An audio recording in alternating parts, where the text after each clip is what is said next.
السلام علیکم ورحمۃ اللہ وبرکاتہ۔ معزز ناظرین کرام، میں ہوں عمر فاروق شاکر۔ میرے ساتھ اس وقت موجود ہے عالم اسلام کے عظیم مذہبی اسکالر فضیلت الشیخ جناب سید محمد سبطین شاہ نقوی حافظہ اللہ تعالی۔ ناظرین کرام، رات یہ خبر جنگل میں آگ کی طرح پھیل گئی کہ قادیانیوں کو اقلیتی حکومتی عہدے پہ شامل کیا جا رہا ہے، جس کی وجہ سے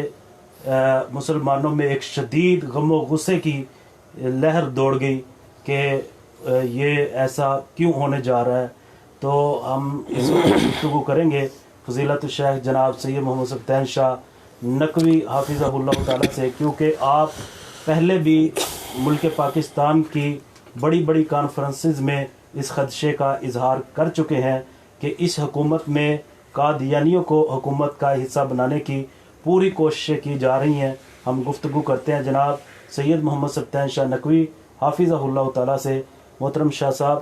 یہ ملک پاکستان میں کیا ہونے جا رہا ہے اور کس کے کہنے پہ یہ ایسا ہو رہا ہے، اور کیا ایسا ممکن ہوگا کہ قادیانیوں کو واقعی اقلیت قرار دیا جائے؟ حکومتی عہدہ ملنا تو ایک بات کی بات ہے، کیا انہیں اقلیت قرار دیا جائے گا؟ اگر قرار دیا جائے تو کیا عہدہ ملنا چاہیے؟ الحمدللہ وحدہ والصلاة والسلام علی من لا نبی بعدہ، اما بعد، فاعوذ باللہ السمیع العلیم من الشیطان الرجیم من حمزہ ونفخہ ونفثہ، بسم اللہ الرحمن الرحیم۔ ما کان محمد ابا احد من رجالکم ولکن رسول اللہ وخاتم النبیین وکان اللہ بکل شیء علیما۔ پوری امت کا اس بات پر اتفاق ہے کہ نبی رحمت صلی اللہ علیہ وآلہ وسلم اللہ تبارک و تعالیٰ کے آخری نبی، آخری رسول ہے، اور آج تک سب سے بڑا اجماع امت کا اسی عقیدے اور اسی منہج پر ہے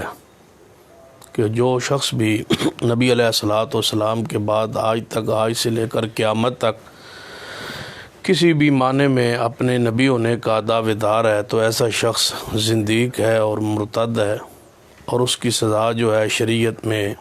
نبی اکرم صلی اللہ علیہ وسلم کا ارشاد گرامی ہے کہ من بدل دینہ فاقتلوہ، جو شخص اپنا دین بدل دے اس کو قتل کر دو۔ اس لحاظ سے قادیانی جو ہے وہ صرف کافر ہی نہیں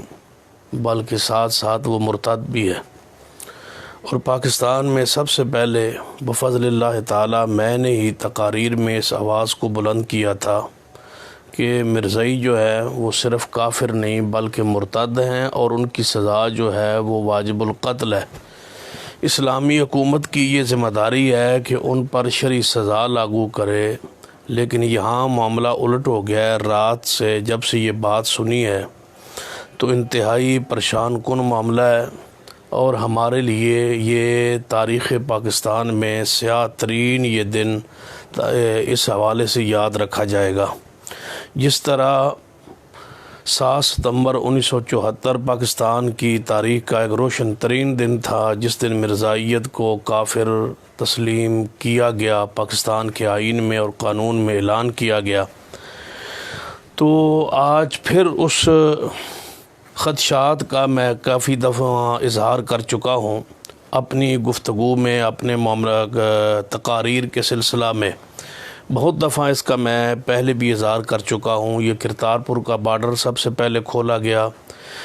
اور اس میں بھی سامنے سکھوں کو رکھا گیا، جبکہ اس کی آڑ میں مرزائیت قادیانیت کے لیے قادیان کے راستے کو ہموار کیا جا رہا تھا، لیکن بہت سارے لوگ جو اس پر نہیں مانتے تھے، لیکن آج وہ ہمارے جو تحفظات ہیں اس کو تقویت پہنچ رہی ہے کہ رات کو پاکستان کے وزیر اعظم عمران خان صاحب نے یہ فیصلہ کیا ہے اور یہ حکم دیا ہے مذہبی امور کو کہ آپ قومی جو کمیشن ہے اقلیت کا اس کو اثر نو ترتیب دیں، اور اس کے ہر مذہب سے رکن لیا جائے، حتیٰ کہ مرزائی اور قادیانیت سے بھی ایک رکن لے لیا جائے۔ اور اس سے آگے جو افسوس کن معاملہ ہے وہ یہ ہے کہ اس کا سربراہ بھی کسی غیر مسلم کو بنایا جائے۔ اس قومی کمیشن کا سربراہ بھی جو ہے وہ کسی غیر مسلم کو بنایا جائے، اور مجھے خدشہ ہے اس بات کا کہ وہ بھی سیٹ، وہ بھی عہدہ، منصب جو ہے مرزائیت کو ہی دینے کا پروگرام اور پلان لگتا ہے۔ اس سے آگے ذرا توجہ فرما لیں کہ یہ اگر صرف اقلیت قرار پا گئے اور اقلیت کے حقوق انہیں مل گئے، اس کے بعد کیا ہوگا کہ سب سے پہلے پنجاب اسمبلی میں مرزائیوں کو سیٹیں الاٹ کی جائیں گی، اس کے بعد قومی اسمبلی میں مخصوص نشستوں پر اقلیت کے بنیاد پر ان کو قومی اسمبلی کی سیٹ ملے گی۔ جب قومی اسمبلی کی سیٹ ملے گی، جس طرح مسیح اقلیتی جو ہیں وہ کسی نہ کسی وزارت پہ آ جاتے ہیں، تو یہ مرزائیت اور قادیانی بھی کوئی نہ کوئی عہدہ اور منصب اور وزارت لیں گے اقلیت کے نام پر۔ پھر ہر ضلع میں یہ جتنی امن کمیٹیاں ہیں جہاں تمام مذاہب موجود ہیں، وہاں مرزائی بھی ہمارے ساتھ ٹیبل پہ بیٹھے ہوں گے، بطور رکن امن کمیٹی بیٹھے ہوں گے۔ پھر پنجاب کی حد تک جو بین المذاہب امن کمیٹیاں ان کا یہ حصہ بن جائیں گے، یعنی کوئی جگہ ایسی نہیں رہے گی جہاں یہ مرزائیت اور قادیانیت نہیں پہنچے گی۔ تو ہمارے شروع سے تحفظات تھے کہ یہ حکومت مرزائیت کے لیے راستے ہموار کر رہی ہے، ان کو مختلف مناصب پر لانے کی کوشش کی جا رہی ہے۔ آج وہ ہمارے سارے تحفظات درست ثابت ہوئے۔ آج کہاں ہے وہ شیخ رشید جو پچھلی اسمبلی میں بول کے کہتا تھا کہ میری ختم نبوت کے لیے جان حاضر ہے؟ آج وہ اسی اسمبلی کا حصہ ہے اور اسی جو حکومت کا حصہ ہے۔ کیوں نہیں وہ رات سے لے کر اس وقت تک اس کی طرف کوئی کل سے لے کر یعنی آواز آج تک اس کی نہیں آئی؟ میں گزارش کروں گا محترم نور الحق قادری صاحب کو جو وزیر مذہبی امور ہیں کہ کہاں ہے وہ آپ کی محبت رسول، وہ نبی علیہ السلام کے ساتھ عقیدت، وہ پیار، وہ آپ کا ادب و احترام؟ استعفیٰ دیجیے، اس حکومت کی جان چھڑائیے اور اس حکومت سے الگ ہو جائیے اور عقیدہ ختم نبوت کے لیے اپنی جان، اپنا ایمان، اپنا سب کچھ جو ہے اس پر اپنے ایمان کا مظاہرہ کیجیے اور اپنا سب کچھ قربان کر دیجیے، ورنہ قیامت والے دن اگر تم نے وزیر مذہبی امور کی حیثیت سے اگر تم نے قومی یہ اقلیتی کمیشن کو جناب اس کو قائم کر دیا اور اس کو اثر نو تشکیل دے دیا اور مرزائیت کو اس کا حصہ بنا دیا، تو یہ ایسی تاریخ سے آپ اپنے ماتھے پر ایسا ایک سیاہ ٹیکا لگ جائے گا جس کی آپ ساری زندگی نہ دنیا میں نہ آخرت میں کوئی آپ کی جو ہے وہ رسوائی مقدر بن جائے گی اور کوئی ڈھوئی نہیں ہوگی نہ دنیا میں نہ آخرت میں۔ اس لیے میں گزارش کروں گا، حکومت سے مطالبہ کرنا چاہوں گا کہ ہر صورت میں اس فیصلے کو فوری طور واپس لیا جائے۔ مسلمان جان دے دیں گے لیکن یہ چیز برداشت نہیں کریں گے، اپنا سب کچھ لٹا دیں گے، لیکن عقیدہ ختم نبوت کے تحفظ کے لیے ہم اپنی اولادوں کو، اپنے مالوں کو، اپنی جانوں کو، اپنی عزت کو، اپنے وقار کو، آرام کو، سکون کو، سب کو ختم کر سکتے ہیں۔ لیکن یاد رکھنا عقیدہ ختم نبوت پر آنچ آئے، یہ ہمارے اسلاف آل الحدیث کی اسلاف کی یہ ایک تاریخ ہے، لہٰذا ہم اس صورت کو کسی صورت میں برداشت نہیں کریں گے۔ فوری اس فیصلے کو واپس لیا جائے،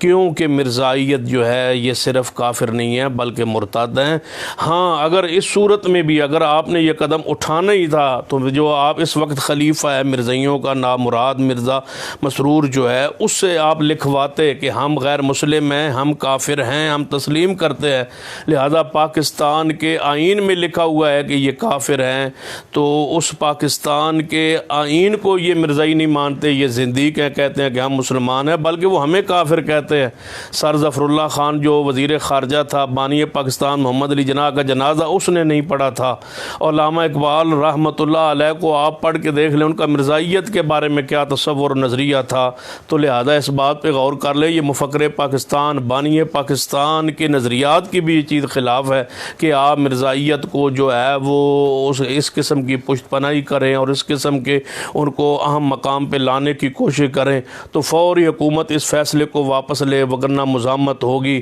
اور اہل اسلام کبھی بھی اس کو برداشت نہیں کریں گے۔ اور اس کرونا کے وبا میں جب پوری دنیا لاک ڈاؤن کا حصہ ہے، کیا مجبوری ہے کہ اس لاک ڈاؤن کے اندر مساجد کو بند کر کے، خطبات کو بند کر کے، میں سمجھتا ہوں یہ ساری سازش ہی اسی بنیاد پر ہو رہی تھی کہ یہ علماء مساجد مدارس سے دور ہو جائیں تاکہ احتجاج نہ ہو سکے اور مرزائیت کا راستہ جو ہے ہموار کر دیا جائے۔ کیا مجبوری تھی لاک ڈاؤن کی حالت حالت میں ایک نیا قدم اٹھانے کی اور اتنا بڑا قدم اٹھانے کی، اور اسلام اور دین اور شریعت کے خلاف اور پاکستان کے آئین کے خلاف، جو پاکستان کے آئین کو وہ مرزائی نہیں مانتے، اس کے خلاف اتنا بڑا آپ نے قدم اٹھایا ہے۔ یہ آپ کا قدم پاکستان کے آئین کے خلاف ہے، اسلام کے خلاف ہے، دین کے خلاف ہے، شریعت کے خلاف ہے۔ ہم اس فیصلے کو نہیں مانتے اور انشاءاللہ اس پر پوری مزاحمت کریں گے، چاہے ہماری اس پر جان لگ جائے۔ تو اہل اسلام کو چاہیے کہ اس پر اپنی غیرت کا، قوت کا مظاہرہ کریں اور عوام